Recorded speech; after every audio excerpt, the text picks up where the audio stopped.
오늘 나그네 인생이라고 하는 제목으로 말씀을 나누겠습니다. 우리 인생은 나그네 길입니다. 어디서 왔다가 어디로 가는가, 구름이 흘러가듯 떠돌다 가는 길에 정일랑 두지 말자, 미련이랑 두지 말자. 인생은 나그네 길, 구름이 흘러가듯 정처 없이 흘러서 간다. 무슨 노래죠? 예, 우리 최희준 씨가 부른 하숙생이라는 노래 가사입니다. 이 노래 가사는 우리 인생을 살아가는 우리 마음 가운데 와닿는 그런 가사입니다. 손시향이 부른 이별의 종착역이라고 하는 그런 가사는 나그네 인생을 더 잘 표현을 했습니다. 가도 가도 끝이 없는 외로운 나그네 길, 안개 깊은 새벽, 나는 떠나간다, 이별의 종착역. 아, 언제나 이 가슴에 밝은 해가 떠오르나, 고달픈 이 나그네 길, 비바람이 분다, 눈보라가 친다, 이별의 종착역. 물질에 탐욕하여 아웅다웅해도 부질없는 것, 나그네로 강물처럼 흘러가는 것, 마지막 입고 가는 옷에는 호주머니가 없단다. 우리 인생은 나그네 길입니다. 참 공감이 가는 그런 가사입니다. 나이를 먹어 간다고 하는 것이 적응이 안 되고 불편할 때가 있습니다. 마음은 아직도 어머니의 보살핌을 받던 어린아이고, 고등학생이고, 대학교 다니던 때 청년 나이인데 제가 벌써 환갑이 넘었어요. 그동안 뭐 했나 싶기도 하고, 우리가 살아가는 삶의 자리는 늘 과거를 돌아보게 되고 유동적이지요. 늘 예측을 할 수 없는 변화, 돌발적인 상황에 부딪히면서 살게 됩니다. 수없이 일어나는 사고나 또 갑자기 찾아오는 질병을 보면 죽고 사는 것이 종이 한 장 차이다. 그런 생각을 하게 됩니다. 우리 나그네 인생길에서 믿음을 가지고 산다고 하는 것은 무엇입니까? 오늘 말씀을 통해서 우리가 몇 가지 함께 깨달을 수 있기를 바랍니다. 첫째, 죽음을 준비하면서 우리 인생을 사는 것입니다. 우리 1절 말씀을 같이 읽겠습니다. 시작. 사라가 127세를 살았으니 이것이 곧 사라가 누린 횟수라. 누린 횟수라, 살아있는 연수다, 그런 뜻입니다. 그러니까 사라가 127세에 세상을 떠났다, 그런 뜻이에요. 우리 인간은 누구나 죽습니다. 예외가 없어요. 태어난 순서는 있어도 돌아가는 순서는 없습니다. 죽음은 남의 일이 아니에요. 바로 나의 일입니다.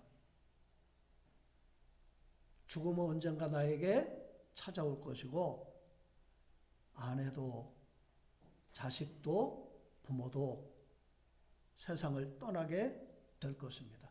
죽음은 내 마음대로 결정을 할 수가 없어요.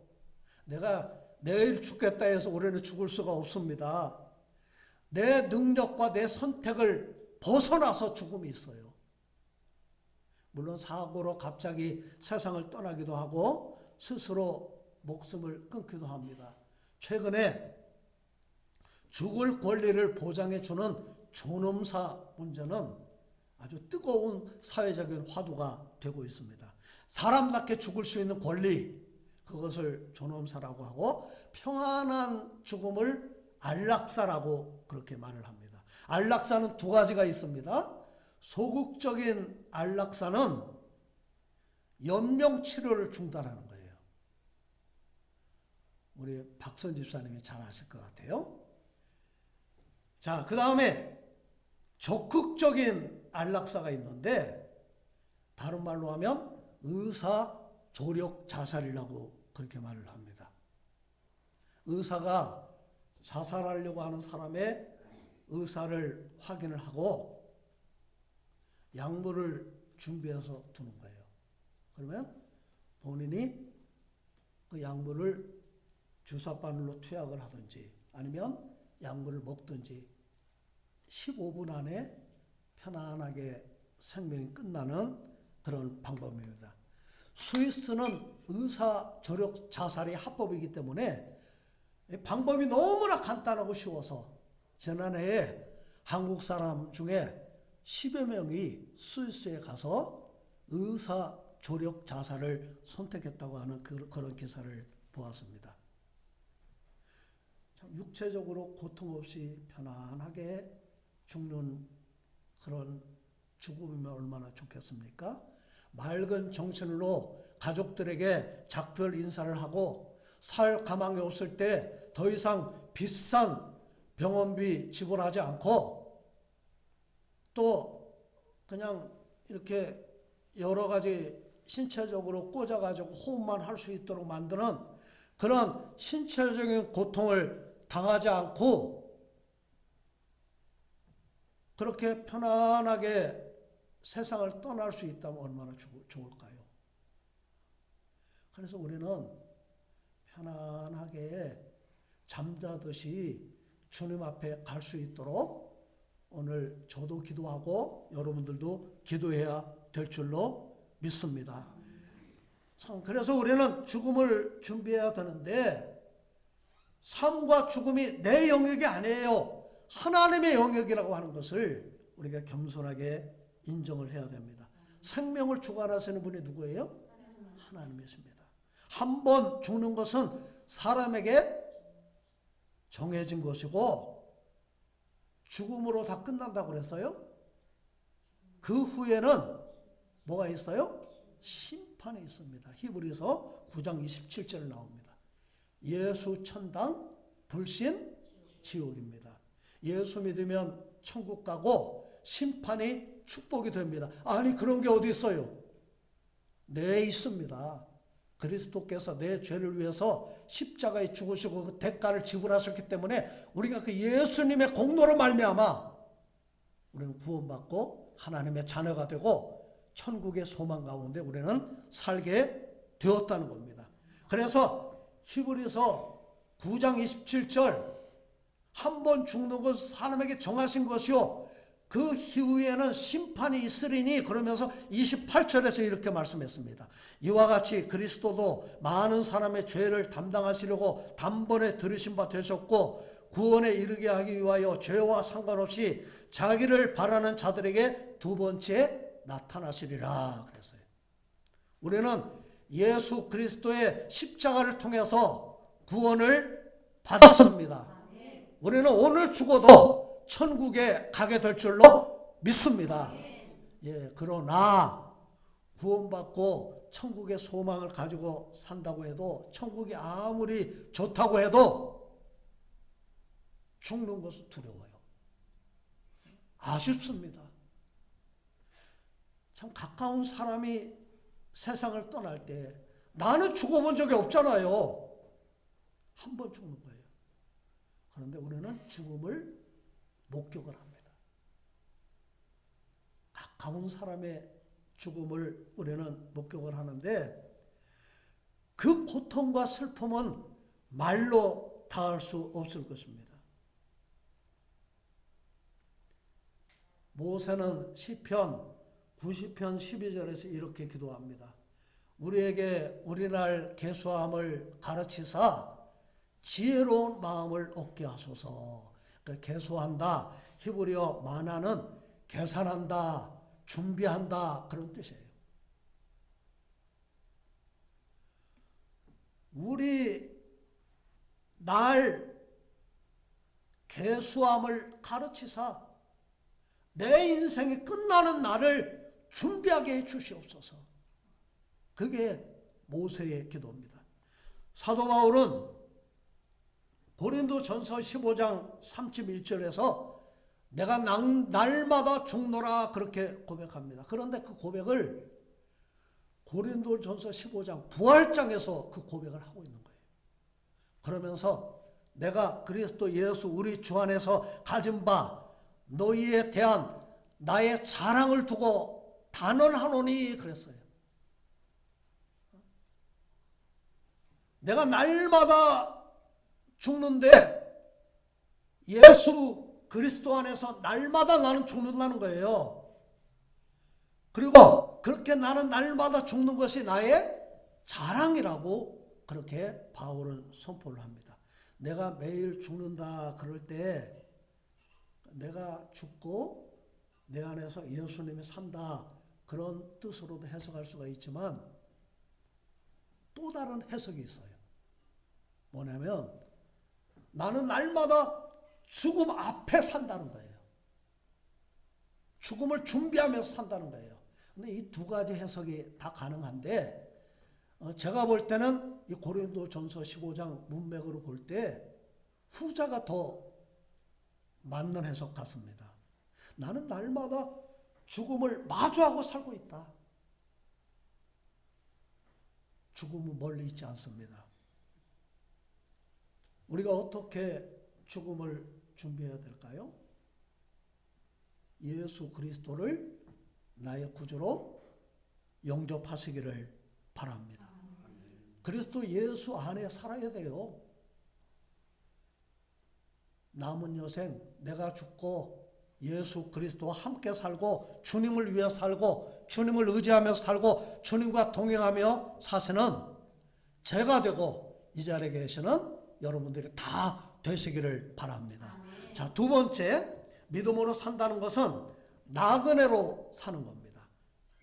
저는 이것을 죽어서 가는 천국이 아니라 지금 천국을 누리면서 사는 삶이라고 표현을 하고 싶습니다. 우리 2절 3절을 2절 말씀을 같이 읽겠습니다.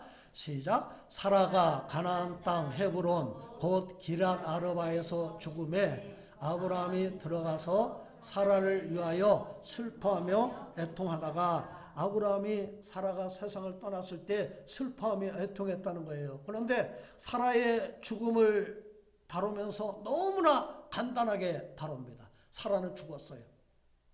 그리고 그 매장지를 사는 과정을 지나치게 자세하게 오늘 본문에서 다루고 있습니다. 자, 사라가 죽은 장소가 나와 있지요. 가나안 땅 헤브론.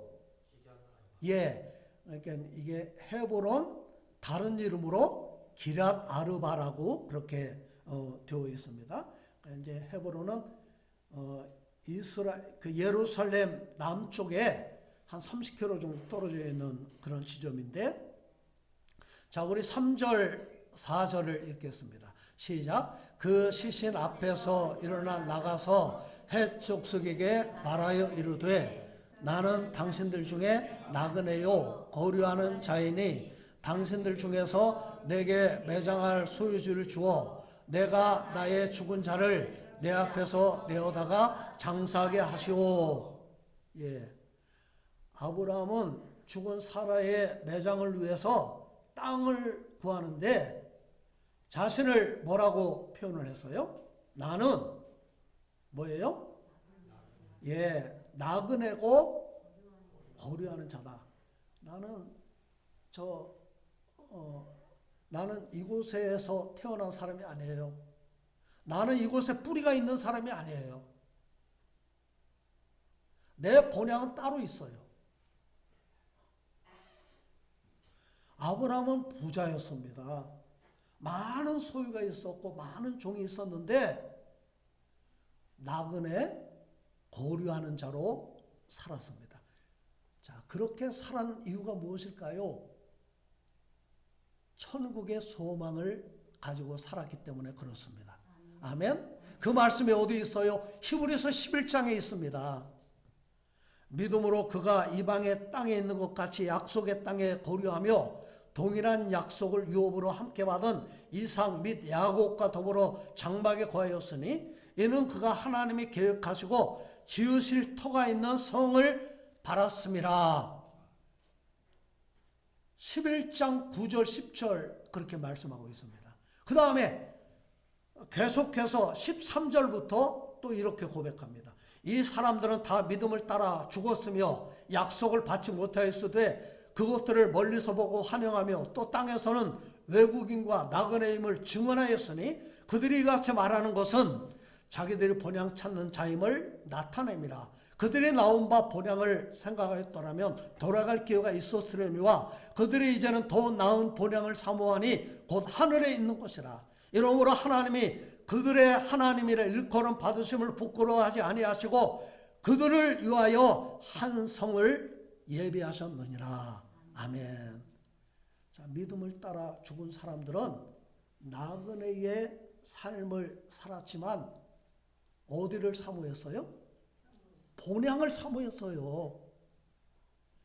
자, 여기 그 13절부터 16절까지 이 반복되는 단어가 그들이 본향, 그들이 본향, 그들이 본향, 본향을 계속해서 그들이 사모했다는 거예요. 하나님께서 그 본향을 우리를 위해서 예비했는데 그 본향이 바로 우리가 갈 하나님의 나라, 천국인 줄로 믿습니다. 믿음의 선조들은 대대로 그 약속을 믿고 기다렸어요. 우리 믿음은 바라보는 것이고 기다리는 것입니다. 믿음은 바라는 것들이 실상이요 보이지 않는 것들의 증거입니다. 바라는 것들이 이루어질 때까지 우리는 결국 그 나라에 가서야 이루어지는 것을 보게 될 것입니다. 아멘. 예. 창세기 47장 9절을 보니까 야곱은 바로 앞에서 내 인생이 나그네 인생이라고 그렇게 말을 합니다. 우리 조상들도 나그네 인생을 살았다 그렇게 말합니다. 내 나그네 길의 세월이 130년입니다. 우리 조상의 나그네 길의 연조에 미치지 못하나 험악한 세월을 보냈나이다. 역대상 29장 15절을 보니까 다윗도 똑같은 고백을 합니다. 우리는 우리 조상들과 같이 주님 앞에서 이방 나그네와 거류민들이라 그랬어요. 육신의 옷을 입고 잠깐 우리는 나그네처럼 살다가 육신의 옷을 벗고 본향으로 간다는 거예요.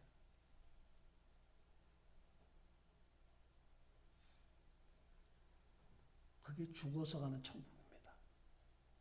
그런데 궁극적으로 우리가 살고 있는 이 세상에도 하나님의 나라가 이루어져야 될 줄로 믿습니다.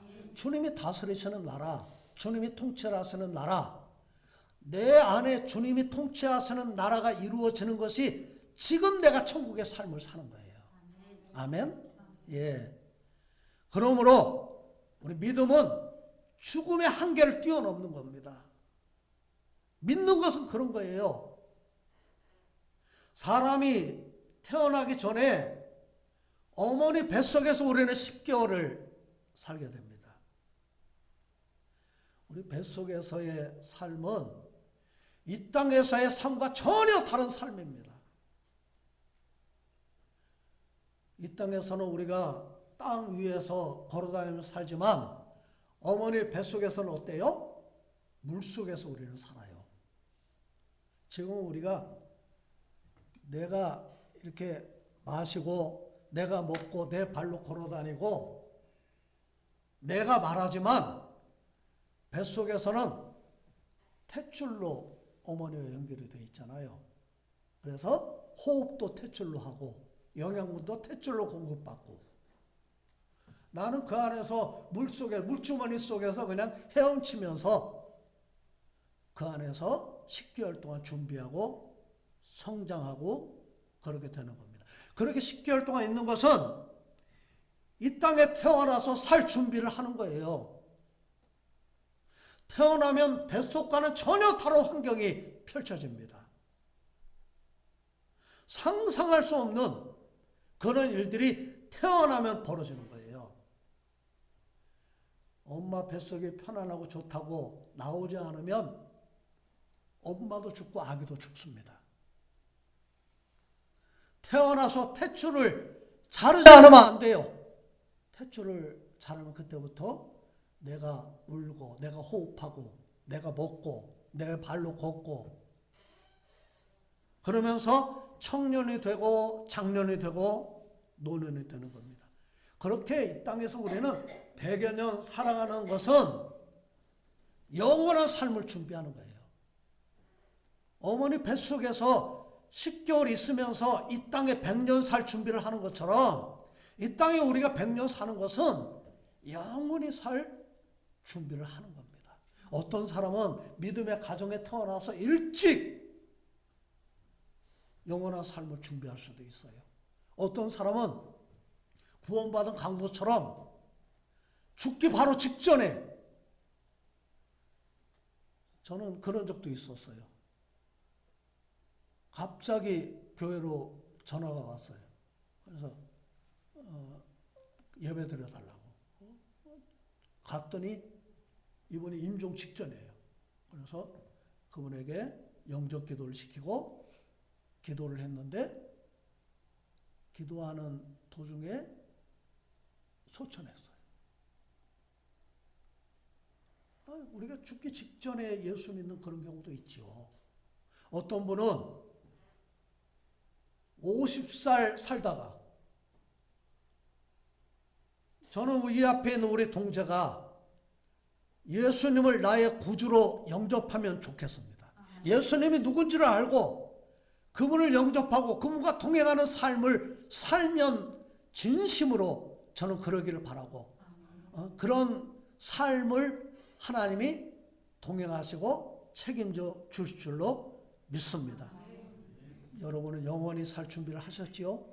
아멘. 예. 세 번째, 대가를 지불했습니다. 나그네 인생을 살던 아브라함이 대가를 지불하고 땅을 매입을 했습니다. 이것은 가나안 땅에 뿌리 내린 첫 번째 사건이고 대단히 의미가 있는 그런 일입니다. 이 막벨라 굴은, 막벨라라고 하는 말, 카팔이라고 하는 말은 겹치다, 두 배, 갑절, 그런 뜻이에요. 그러니까 이 막벨라는 틀림없이 동굴이 두 개가 있는 거예요. 동굴이 하나가 있고 그 안에 또 동굴이 하나가 있든지, 동굴이 이쪽에 있고 또 이쪽에 동굴이 하나 있든지, 그래서 두 개의 굴이라고 하는 그런 뜻인데, 사라가 127세에 세상을 떠났을 때 막벨라 굴을 구입해서 그곳에 장사를 지냈고, 아브라함도 그곳에 장사가 됐고, 사라, 리브가, 레아, 야곱도 그곳에 장사를 지냈습니다. 우리 3절부터 6절에 있는 말씀을 같이 한번 읽겠습니다. 시작. 그 시신 앞에서 일어나 나가서 헷 족속에게 말하여 이르되, 나는 당신들 중에 나그네요 거류하는 자이니 당신들 중에서 내게 매장할 소유지를 주어 내가 나의 죽은 자를 내 앞에서 내어다가 장사하게 하시오. 헷 족속이 아브라함에게 대답하여 이르되, 내 주여 들으소서. 당신은 우리 가운데 있는 하나님이 세우신 지도자이시니 우리 묘실 중에서 좋은 곳을 택하여 당신의 죽은 자를 장사하소서. 우리 중에서 자기 묘실에 당신의 죽은 자 장사함을 금할 자가 없으리이다. 예, 이게 무슨 말이냐면, 그 당시는 중요한 결정을 할 때에 마을의 원로들이 그 일을 결정하는 성문회의라고 하는 것이 있었어요. 그러니까 마을 원로회의를 열린 거예요. 사라의 매장지 그 문제를 가지고 아브라함이 문제를 꺼내니까 그 도시에 원로회의가 열린 겁니다. 그 문제를 결정하기 위해서. 그런데 아브라함의 그 요청을 정중하게 거절을 한 거예요. 이게 6절에 있는 말씀이 그런 뜻입니다. 그래서 아브라함이 다시 요청을 했다는 거예요. 구체적으로 헷 족속 소알의 아들 에브론이 소유하고 있는 막벨라 굴을 내게 매장주로 주십시오. 그게 이제 7절부터 9절 나와 있어요. 자, 시작. 아브라함이 일어나 그 땅 주민 헷 족속을 향하여 몸을 굽히고 그들에게 말하여 이르되, 나로 나의 죽은 자를 내 앞에서 내어다가 장사하게 하는 일이 당신들의 뜻일진데, 내 말을 듣고 나를 위하여 소알의 아들 에브론에게 구하여 그가 그의 밭머리에 있는 그의 막벨라 굴을 내게 주도록 하되, 충분한 대가를 받고 그 굴을 내게 주어 당신들 중에서 매장할 소유주가 되게 하시기를 원하노라 하매.